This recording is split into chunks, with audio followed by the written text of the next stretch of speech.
Assalamualaikum warahmatullahi wabarakatuh. Perkenalkan, kami dari kelompok 5 yang beranggotakan Dimas Ainur Rafiq, Anissa Aina Anjani, dan Ahmad Yusuf Al-Farzi akan mempresentasikan tentang materi menciptakan sekolah berkarakter. Dalam video kali ini, kita akan membahas tentang hakikat sekolah berkarakter, nilai-nilai karakter yang dikembangkan di sekolah, dan cara membangun budaya moral di sekolah. Yang pertama, hakikat sekolah berkarakter. Pendidikan karakter menurut Thomas Likona adalah sebuah usaha sungguh-sungguh yang melibatkan 3 aspek dalam peserta didik meliputi kognitif, afektif, dan psikomotorik. Dengan mengetahuinya, nanti peserta didik akan bisa merasakan dan selanjutnya akan timbul kemauan untuk benar-benar melakukan perbuatan yang mencerminkan karakter mulia atau good character. Sekolah merupakan sebuah tempat di mana proses pendidikan terjadi secara format. Sekolah merupakan ujung tombak terlaksananya proses pendidikan.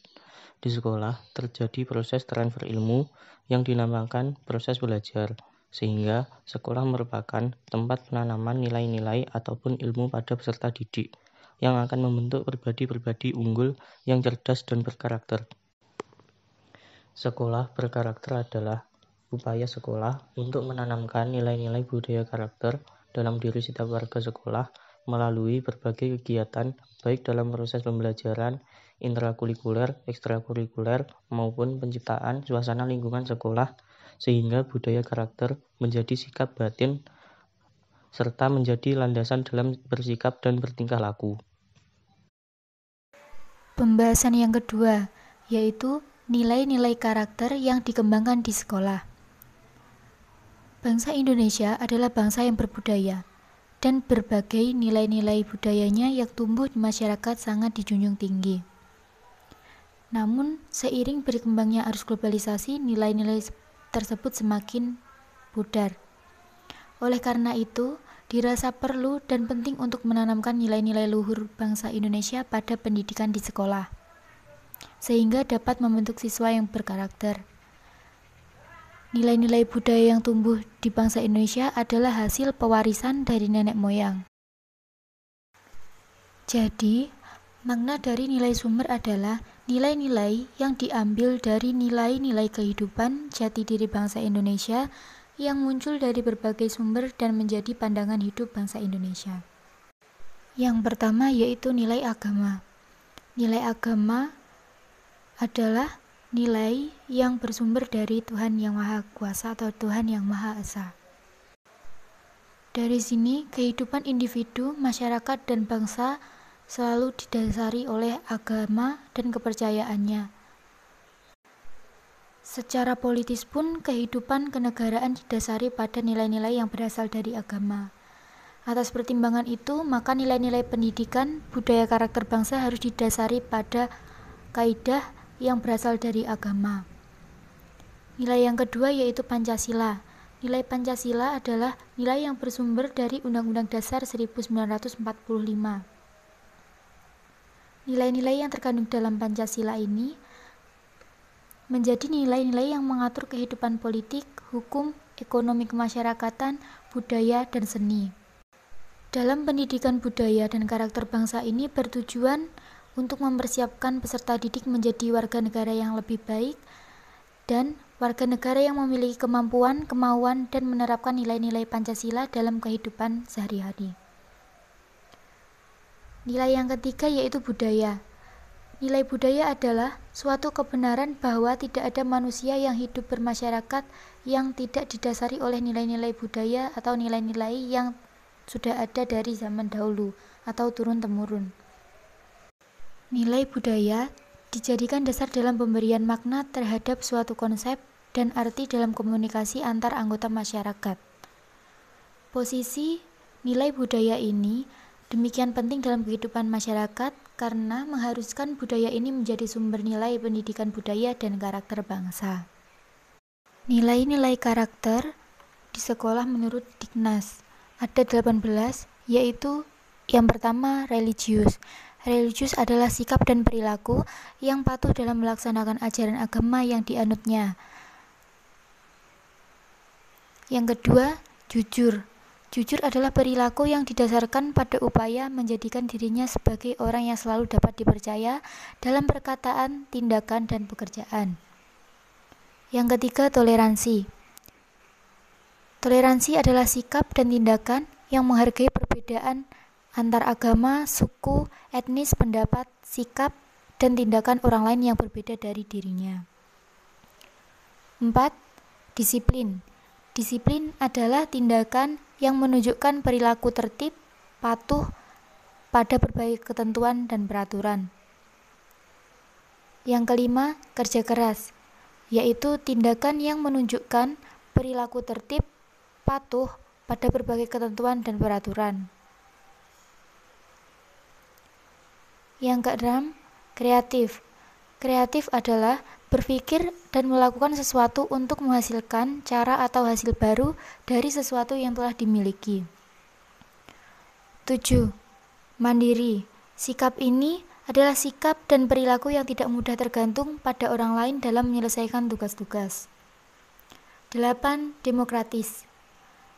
Demokratis adalah cara berpikir, bersikap, dan bertindak yang menilai sama hak dan kewajiban dirinya dengan orang lain.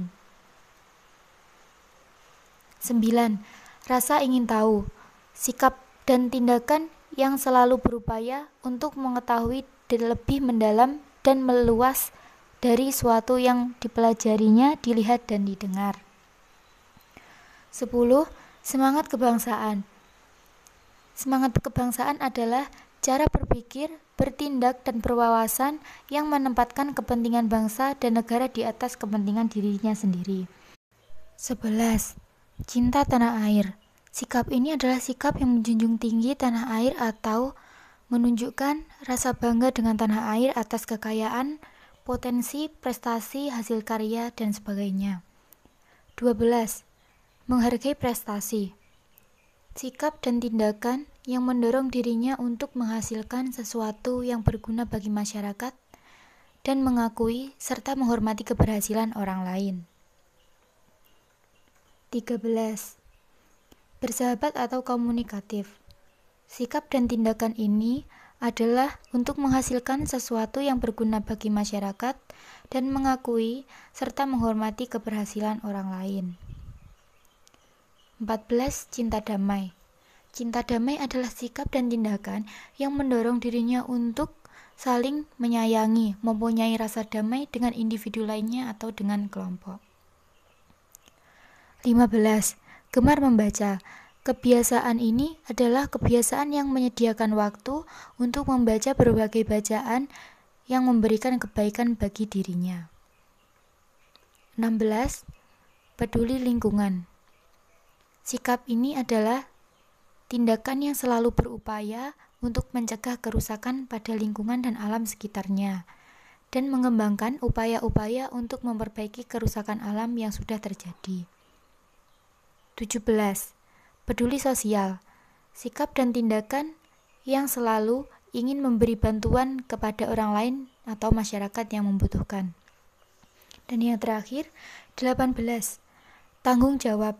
Sikap dan perilaku seseorang untuk melaksanakan tugas dan kewajibannya yang seharusnya dia lakukan terhadap diri sendiri, masyarakat, lingkungan, alam, sosial dan budaya, negara, dan Tuhan Yang Maha Esa. Namun, sekolah juga membutuhkan lebih dari sekedar daftar mengenai nilai-nilai yang harus diajarkan. Di sekolah juga membutuhkan konsep karakter serta komitmen untuk mengembangkan diri siswa. Contohnya pengetahuan moral, perasaan moral, dan aksi moral. Penilaian moral tersebut dapat memunculkan perasaan moral, tetapi perasaan moral juga bisa mempengaruhi pemikiran moral. Berikut adalah komponen-komponen karakter yang baik. Pengetahuan moral.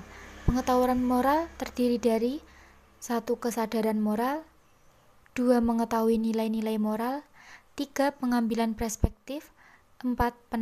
Penalaran moral, 5. Pengambilan keputusan, 6. Pengetahuan diri. Selanjutnya, perasaan moral. Perasaan moral terdiri dari hati nurani, penghargaan diri, empati, menyukai kebaikan, kontrol diri, dan kerendahan hati. Yang ketiga yaitu aksi moral terdiri dari kompetensi, kemauan, dan kebiasaan. Membangun budaya moral di sekolah. Thomas Likona dalam hal ini mengemukakan beberapa elemen budaya moral positif yang dapat diterapkan di sekolah, antara lain sebagai berikut. 1. Kepemimpinan moral dan akademis kepala sekolah. Kepala sekolah merupakan elemen sentral dalam lembaga pendidikan yang menjadi perhatian pendidik, tenaga kependidikan maupun siswa. Budaya moral yang diterapkan kepala sekolah dalam setiap aktivitasnya akan memberikan pengaruh yang sangat besar dalam pembentukan budaya moral masyarakat sekolah secara signifikan. Jika kepala sekolah sudah menerapkan budaya moral secara baik, maka akan lebih mudah memberikan kebijakan yang nantinya harus dilaksanakan oleh semua elemen di sekolah. Dengan demikian, langkah tersebut dianggap cukup efektif dalam pembentukan budaya moral. 2. Disiplin kepala sekolah dalam memberikan teladan, mengembangkan, dan menegakkan nilai-nilai sekolah dalam lingkungan sekolah. Kepala sekolah membuat kebijakan dan mengambil keputusan terhadap penerapan budaya moral di sekolah. Agar kebijakan tersebut dapat bertahan dan terlaksana secara sistematis, pembiasaan disiplin sekolah juga dianggap tidak kalah penting dalam pembentukan budaya moral di sekolah. Pendisiplinan dapat dilakukan sebagai kontrol bagi pihak yang belum siap menerapkan budaya moral serta memberikan keteladanan sebagai acuan model yang dapat diikuti baik oleh guru maupun siswa. 3. Pengertian sekolah terhadap masyarakat. Dalam hal ini dimaksudkan untuk memberikan pemahaman terhadap siswa tentang nilai-nilai yang berlaku di masyarakat sebagai sosialisasi dan juga pembelajaran kontekstual yang memungkinkan siswa memahami baik atau buruknya sesuatu yang dilakukannya. 4. Pengelola sekolah yang melibatkan siswa dalam pengembangan diri yang demokratis. Pengelolaan sekolah yang melibatkan siswa, misal dalam penerapan disiplin, aturan dibuat berdasarkan kesepakatan hasil musyawarah dengan siswa, sehingga siswa merasa saling memiliki terhadap aturan, norma, dan nilai yang berlaku di sekolah. Dengan harapan mereka akan menjalankan disiplin moral dengan sepenuh hati, tanpa adanya paksaan, juga mengurangi pelanggaran karena tidak ingin merusak aturan disiplin yang dibuatnya sendiri. 5. Atmosfer moral terhadap sikap saling menghormati, keadilan, dan kerjasama yang mempererat hubungan sekolah dengan para siswa. Menjaga atmosfer moral dengan sikap saling menghargai baik antara siswa dengan siswa maupun siswa dengan guru. Karena dengan cara itulah disiplin moral tetap dapat terlaksana dengan baik.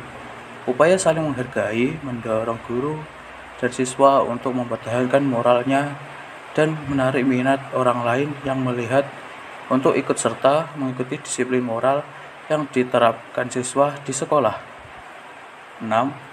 Meningkatkan pentingnya moral dengan mengorbankan banyak waktu untuk peduli terhadap moral manusia. Melibatkan siswa untuk berinteraksi dengan lingkungan dalam banyak kesempatan, agar rasa kepedulian terhadap sesama dalam diri siswa dapat meningkat, dan juga mempelajari baik buruknya moral manusia dengan melihat realitas yang terjadi di lingkungan masyarakat. Kesimpulan, dalam menciptakan sekolah berkarakter, sekolah harus menerapkan, mengembangkan 18 nilai-nilai, norma, dan budaya. Diingat bahwa pribadi atau karakter peserta didik bukanlah dapat diubah secara instan, karena bawaan sejak lahir dan memerlukan proses tidak sebentar dalam pembentukannya. Dengan memperhatikan hal tersebut, tujuannya adalah menjadikan sistem pendidikan Indonesia lebih baik dan mampu mencetak peserta didik menjadi manusia yang berkarakter. Sekian video presentasi dari kelompok kami. Ada salah kata mohon dimaafkan. Wassalamualaikum warahmatullahi wabarakatuh.